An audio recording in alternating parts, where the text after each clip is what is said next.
I found out my girlfriend was freaking someone else while I was learning how to walk again. Let that sink in. Not while I was out with the boys. Not during some stupid argument, but while I lay in a hospital bed, doped to the gills on morphine. My abdomen held together by staples and sheer willpower after emergency bowel resection surgery. While tubes snaked in and out of me, and nurses cheered me on for taking 5 shuffling steps down the corridor without collapsing. That's when Lisa decided her needs weren't being met. That's the moment she chose to shatter everything. Her name is Lisa. Was Lisa. Even now, typing that, my hands shake. We were together for 4 years. 4 years of building a life. Talking about stupid future things like what breed of dog we'd get when we finally moved out of the city, arguing about whose turn it was to take out the recycling, laughing until we cried over inside jokes no one else would understand. She was my person. Or so I thought. Tapper, by the way. Just a regular guy. Worked in its support, loved hiking, terrible at cooking but tried anyway for her. Thought I had it pretty damn good. It started with a stomachache. A bad one. Like, doubled over, can't breathe kind of pain. Lisa drove me to the at 2 a.m., her hand cold and clammy in mine, her face pale under the harsh fluorescent lights. It's probably just gas, babe, she kept saying, trying to sound reassuring, but her eyes were wide with fear. I wish it had been gas. Turns out, a section of my small intestine had twisted a volvulus. Gangrene was setting in. They rushed me into surgery within the hour. I remember the anesthesiologist's calm voice telling me to count backwards from 10. I think I made it to 8. The next few days were a blur of pain, disorientation, and profound vulnerability. Waking up hooked to machines, a thick bandage across my belly, feeling utterly helpless. Lisa was there. Always there. Holding my hand, adjusting my pillow, feeding me ice chips, reading to me when I was too weak to focus on a screen. She looked exhausted. Shadows under her eyes, hair pulled back messily. I felt guilty. So guilty. Here I was, laid up, useless, and she was running herself ragged between work, the hospital, and keeping our apartment going. I told her I loved her, whispered it constantly through the haze. She'd kiss my forehead, smooth my hair, whisper it back. Always, Tapper. Always. The first week home was worse, somehow. The hospital had been sterile, efficient. Home was real. Stairs were Everest. Getting to the bathroom felt like a marathon. Showering required a plastic chair and Lisa's help. The intimacy was staggering and humbling. She washed my hair, helped me dress, changed my bandages with a tenderness that made my throat ache. I saw the strain on her face, the forced cheerfulness. I tried to joke, to be less of a burden. Just think of me as your very large, very needy infant, I'd croak. She'd smile. But it didn't always reach her eyes. I chalked it up to stress, exhaustion, the sheer relentlessness of caring for a semi-invalid boyfriend. I told myself she was a saint. I promised myself I'd make it up to her 1,000 times over when I was back on my feet. Then, the little things started. It was subtle at first, easily explained away by my own medicated paranoia or her understandable fatigue. But they piled up, tiny shards of ice working their way under my skin. The phone. It became glued to her hand. Not unusual in this day and age, right? Except it was the way she held it. Angled away. Thumb moving furiously. And if I shifted, or coughed, or said her name, she'd jump like she'd been scalded, thumb jabbing the screen to blacken it instantly. Just work stuff, babe, she'd say, forcing a smile. Or my mom. You know how she worries. But her cheeks would flush. Just a little. The smell. One afternoon, she came back from running errands, groceries, pharmacy, post office. She leaned down to kiss me, and there it was. A faint, unfamiliar cologne clinging to her hair. Not overpowering, but distinct. Woody, spicy. Not mine. I wore citrusy stuff. Ni shampoo? I asked, trying to sound casual. Her eyes darted away for a fraction of a second. Huh. Oh, maybe. I grabbed whatever was on sale at the drugstore. Smells weird, huh? She pulled back quickly, heading to the kitchen. I'll shower later. Must be the store smells. The distance. Physically, she was still there, helping me. But emotionally, she started pulling back. Our conversations became logistical. Need more water. Pain meds due. Doctor called. Appointment Thursday. The easy intimacy, the shared silences filled with comfortable understanding, evaporated. When I tried to talk about how I was feeling, the fear, the frustration, the sheer boredom of recovery, she'd pat my hand absently. "It'll get better, Tapper. Just focus on healing." Her eyes would be distant, fixed on the window or her phone screen. The deep, connecting talks we used to have, gone, replaced by a polite, efficient caretaker mode. The nights, she started staying up later, much later, claiming she couldn't sleep, that she was catching up on work or watching shows. It'd drift off to the soft glow of her laptop screen and the frantic tap tap tap of her keyboard. Sometimes I'd wake in the deep night, disoriented and in pain, and the bed beside me would be empty. I'd lie there, heart pounding, listening. I'd hear the faint murmur of her voice from the living room. Too low to make out words, but the cadence, it wasn't a TV show. It was a conversation. Once, I called out, "Lisa, you okay?" The murmuring stopped instantly. A beat of silence, then, "Fine, babe. Just getting water. Go back to sleep." She came back minutes later, sliding into bed, her body radiating a strange tension, lying stiffly beside me. The rationalizations were my shield. "She's stressed. I'm needy. She's entitled to some space. She's talking to her sister or friend mom. That cologne was from a crowded store. She's just tired. That's why she seems distant." I clung to them because the alternative was unthinkable. Who would betray someone at their absolute lowest? Who would kick a man when he was literally down, barely able to wipe his own ass without assistance? The concept was so monstrous, my mind refused to fully entertain it. Yet, the icy dread in my gut grew heavier every day. The breaking point came about 5 weeks post-op. I was getting better. Slowly. I could shuffle around the apartment unaided for short bursts. The agonizing pain had subsided to a constant, deep ache. I was starting to feel vaguely human again. Lisa was working from home that day. She'd set me up on the couch with water, meds, the remote, and her laptop nearby in case I needed anything. "Just have a few calls," she said, grabbing her phone and heading towards the bedroom for quiet. She left her laptop open on the coffee table, unlocked. A minor oversight, one she'd never made before. I wasn't snooping. Not at first. I was bored. The TV was mindless. My own phone was charging across the room. Her laptop screensaver kicked in a slideshow of our photos. Pictures from hiking trips, silly selfies, us at a friend's wedding, laughing. The juxtaposition of those happy memories against the gnawing suspicion in my gut was physically painful. I reached over and tapped the trackpad to wake it up, thinking maybe it browsed the news. It wasn't the news. It was her messaging app, minimized but not closed. A notification bubble glowed insistently at the bottom of the screen. A name I didn't recognize, Mark H. My blood turned to slush. Every rationalization I'd built crumbled in an instant. This was it. The source of the phantom cologne, the late-night murmurs, the glued-to-her-phone obsession. I shouldn't have looked. I knew I shouldn't. But the compulsion was primal, overwhelming. My hand, trembling, moved the cursor. I clicked. The chat window exploded open. Days, weeks of messages scrolled up. My eyes, blurry at first, then terrifyingly sharp, scanned the lines. "Mark H., miss you already. Last night was incredible. Can't stop thinking about you. Sent 1:47 a.m. last night, Lisa. Me too. So much. It's getting harder being here with him. Mark H., I know, baby. But soon. We just have to be patient. How's the patient today? Lisa, ooh, needy. Whiny. It's exhausting. Just wants constant attention.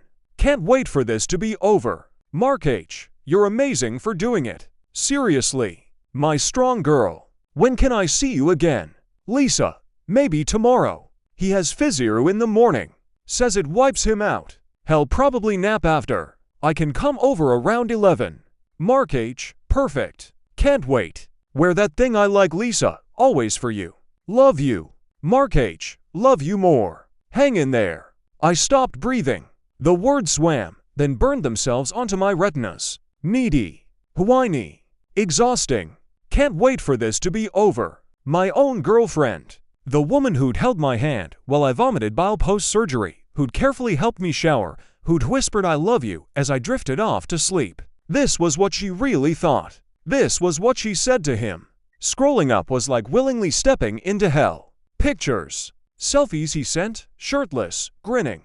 Selfies she sent from our bathroom mirror, wearing lingerie I bought her months ago, before the surgery, before I became needy. Pictures they took together. On a couch I didn't recognize. At a bar. And then one that stopped my heart completely. A picture of them, tangled together, half-dressed, on our living room rug. The one I was lying next to right now. The timestamp, 2 weeks ago.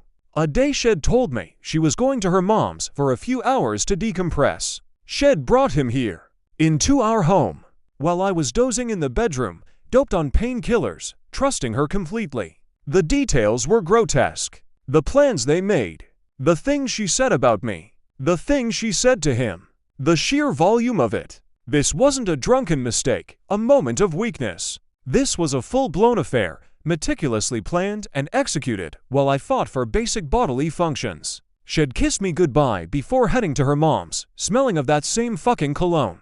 She'd come back, smelling faintly of shower gel, and made me dinner. Acted normal, lead. A sound escaped me. A raw, wounded animal noise, guttural and choked. It felt like my surgical wound had burst open, but it was deeper, in a place no scalpel could reach. Betrayal isn't just emotional. It's physical. It's a seismic shift in your reality, a poison flooding your veins. I felt nauseous, dizzy, my vision tunneling.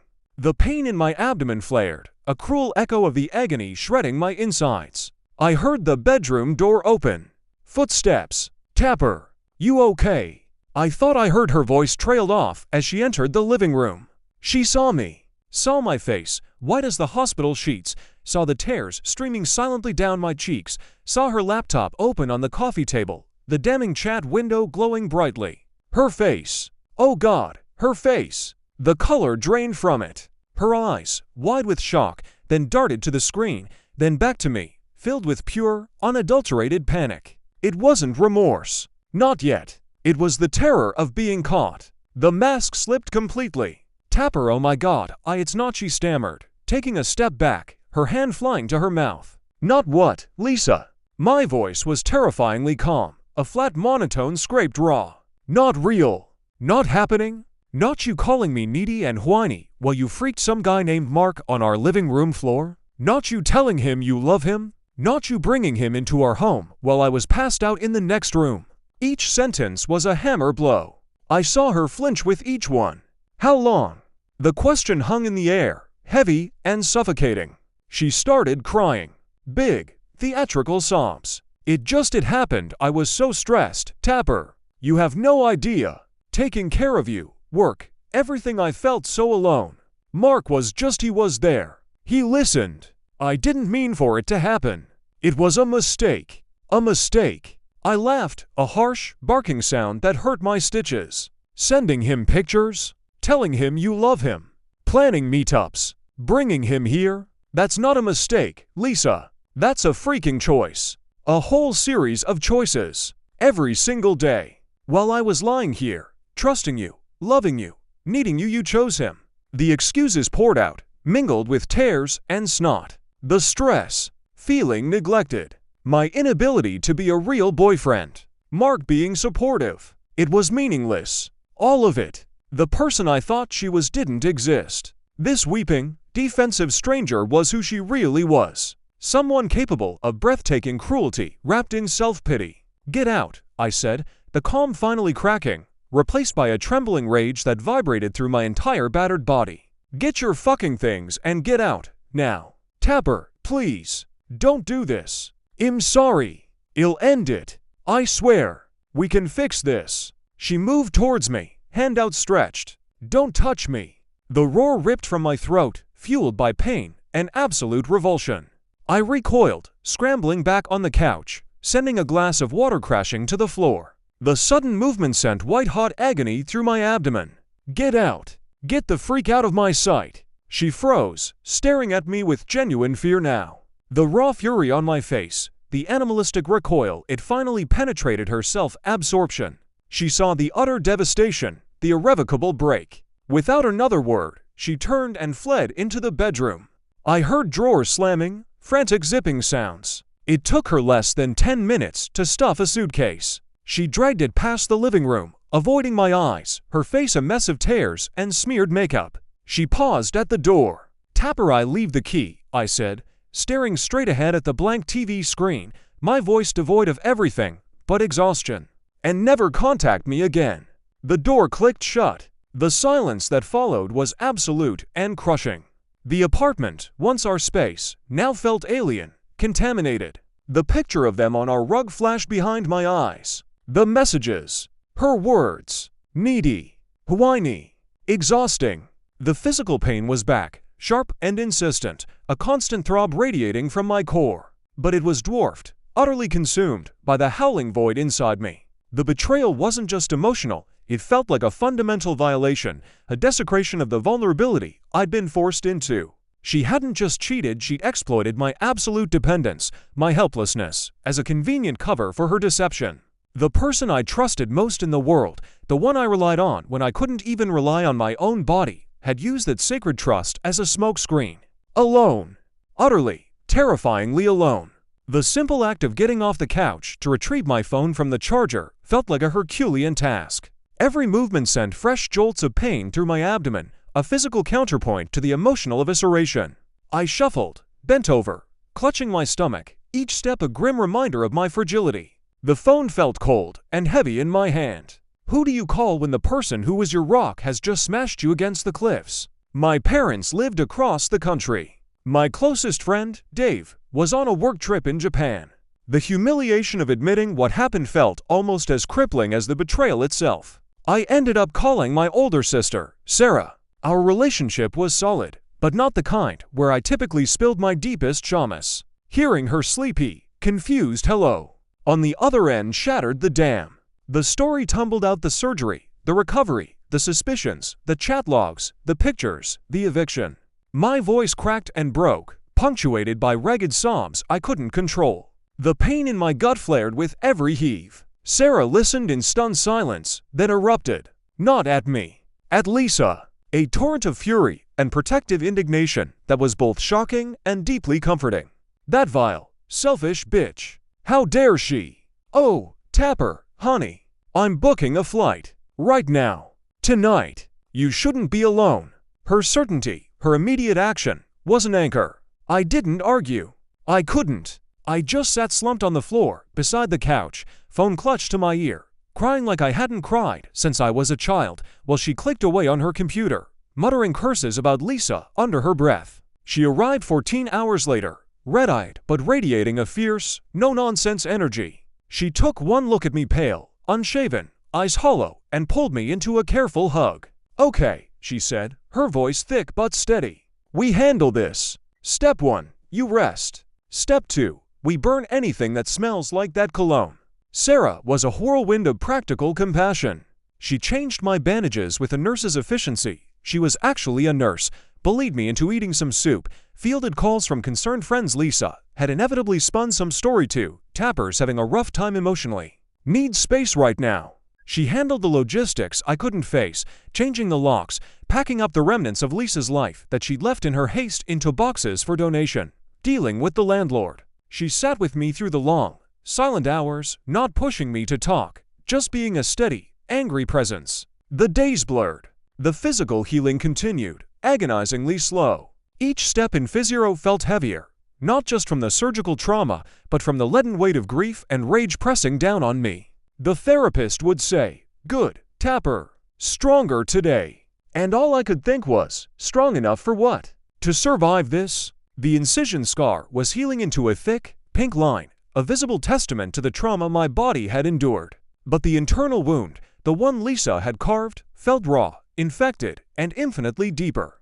The anger was a constant companion, a simmering heat beneath the surface. It flared when I found one of her hair ties under the couch, when I opened a cupboard and saw her favorite mug, when I passed the spot on the living room rug. I imagined confronting Mark, fantasized about violent, satisfying scenarios that played out in vivid, cathartic detail in my head. But the reality was, I could barely walk a block without needing to rest. The impotence fueled the rage. But beneath the anger, beneath the sharp sting of betrayal, lay a profound, debilitating sadness. It wasn't just the loss of Lisa, though that was immense. It was the loss of trust, the loss of security, the loss of the person I was when I was with her. The future we'd painted together, the stupid dog, the trips, the hypothetical kids was gone, erased like a chalk drawing in the rain. The loneliness was a physical ache, worse than any surgical pain. Nights were the hardest. The silence of the apartment pressed in, amplifying every dark thought. I'd replay moments, her tenderness changing my bandages while texting him sweet nothings, her kissing my forehead after coming back from his bed. The cognitive dissonance was maddening. How could she hold both realities in her head? How could she be so caring and so callously cruel simultaneously?